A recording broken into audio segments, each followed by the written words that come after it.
હાલ સુરતમાં જમીનના ભાવો આસમાને પહોંચ્યા છે, ત્યારે જમીનના ધંધામાં રૂપિયા કઢાવવા માટે ઘોડો એટલે કે પિસ્તોલનો પણ ઉપયોગ વધી રહ્યો છે અને કેટલાક માથાભારે ઇસમો માત્ર પોતાનો રોફ જમાવવા માટે પિસ્તોલ તથા તમંચા લઈ ફરી રહ્યા છે। ત્યારે ઘાતક હથિયારો લઈ શહેરમાં ફરતા માથાભારે કોઈ અનિચ્છનીય ઘટનાને અંજામ ન આપે તે માટે શહેર પોલીસે પણ પોતાના બાતમીદારોને કામે લગાડ્યા છે અને તપાસ દરમિયાન ક્રાઇમ બ્રાન્ચ પોલીસે એકને તમંચા સાથે ઝડપી પાડ્યા બાદ શહેરમાં હથિયારનો વેપલો કરતા સોદાગરોને પણ ક્રાઇમ બ્રાન્ચે ઝડપી પાડ્યા છે। ક્રાઇમ બ્રાન્ચ પોલીસે 2 સપ્તાહ અગાઉ લિંબાયતમાં રિક્ષામાં તમંચો લઈ ફરતા એક વેન્ડરને ઝડપી પાડ્યો હતો અને તેની પૂછપરછ બાદ તેને તમંચો વેચનાર સલાબતપુરાના મિશ્રીવાલાને પણ પોલીસે ઝડપી પાડ્યો હતો અને તેની પાસેથી 2 તમંચા કબજે કર્યા હતા અને ત્યારબાદ શરૂ થયો શહેરમાં ઘાતક હથિયારો વેચનારા સોદાગરોની ધરપકડનો દોર। ક્રાઇમ બ્રાન્ચ પોલીસે મિશ્રીવાલાની પૂછપરછ બાદ તેને તમંચો વેચનાર નાનપુરા ખાતે રહેતા અબ્દુલ સમદ મલબારીને ઝડપી પાડ્યો હતો અને તેની પૂછપરછ કરતા શહેરમાં મોતના સામાન વેચનારા સોદાગરોની એક આખી ટીમનું નામ બહાર આવ્યું હતું। ઝડપાયેલા અબ્દુલ સમદ મલબારીએ તેની સાથે રામપુરાના અશરફ નાગોરી કે જે અગાઉ એડવોકેટ હસમુખ લાલવાળા કેસમાં ઝડપાયો હતો તેને તથા તેના સાગરીતો સિદ્દીક શેખ, નઝીર સોની અને ગોપીપુરાના નામચીન આસિફ બાપ્તીને ઝડપી પાડ્યા હતા। ઝડપાયેલાઓ પાસેથી પોલીસે 9 જેટલા તમંચા કબજે કર્યા હતા, જ્યારે તેઓને તમંચા વેચવા માટે અન્ય રાજ્યોમાંથી લાવી આપનાર સુરેશ પવાર અને સુનિલ ચૌહાણને પણ ક્રાઇમ બ્રાન્ચ પોલીસે ઝડપી પાડી તેઓ પાસેથી 2 તમંચા કબજે કર્યા હતા।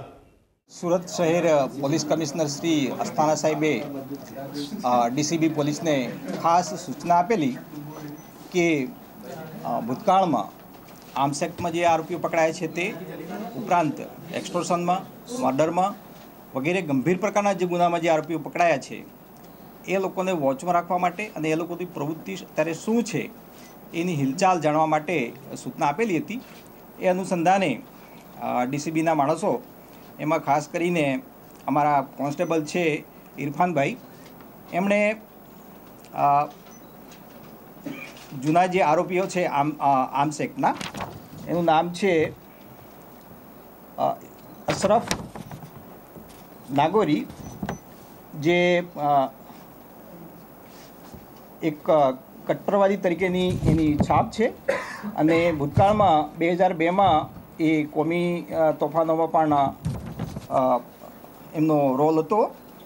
એમણે એડવોકેટ હસમુખ લાલવાલા ઉપર ફાયરિંગ કરેલું હતું અને એમાં એની સામે 307 મુજબનો ગુનો પણ દાખલ થયેલો હતો અને એમાં એને 7 વર્ષની સજા પણ થઈ હતી। ત્યારબાદ એ 2002માં ગૃહ રાજ્યમંત્રી શ્રી હરીનભાઈ પંડ્યા એમના પર પણ જે ગુનો દાખલ થયેલો એમાં પણ એમને પકડવામાં આવ્યા હતા અને એમાં જો કે નિર્દોષ છૂટી ગયા હતા। એમાં જો કે એમાં એમની સંડોવણી હતી પણ એમાં નિર્દોષ છૂટી ગયેલા હતા। હવે આ માણસને કેટલાક સમયથી અમને એવી માહિતી મળેલી હતી કે એની પ્રવૃત્તિ શંકાસ્પદ છે અને બીજા કેટલાક માણસો સાથે એના સંપર્કો છે, એટલે અમે એમને વોચમાં રાખેલા હતા। તો એક ચોક્કસ માહિતી મેળવીને અમે ગઈકાલે એટલે કે ગઈ નાઇટમાં અમારા પોલીસના માણસોએ અધિક પોલીસ કમિશનર શ્રી જેબલિયા સાહેબ અને એમની સૂચના મુજબ ગઈકાલે એમને 5 માણસો સાથે ઝડપી પાડેલા છે અને એમની પાસેથી 5 પિસ્ટલ અને 14 કાર્ટિસ પણ મળી આવેલા છે અને મોબાઈલ પણ એમની સાથે મળી આવેલા છે। આ અંગે ડીસીબીમાં ગુનો રજીસ્ટર કરવામાં આવ્યો છે આર્મ્સ એક્ટ મુજબનો।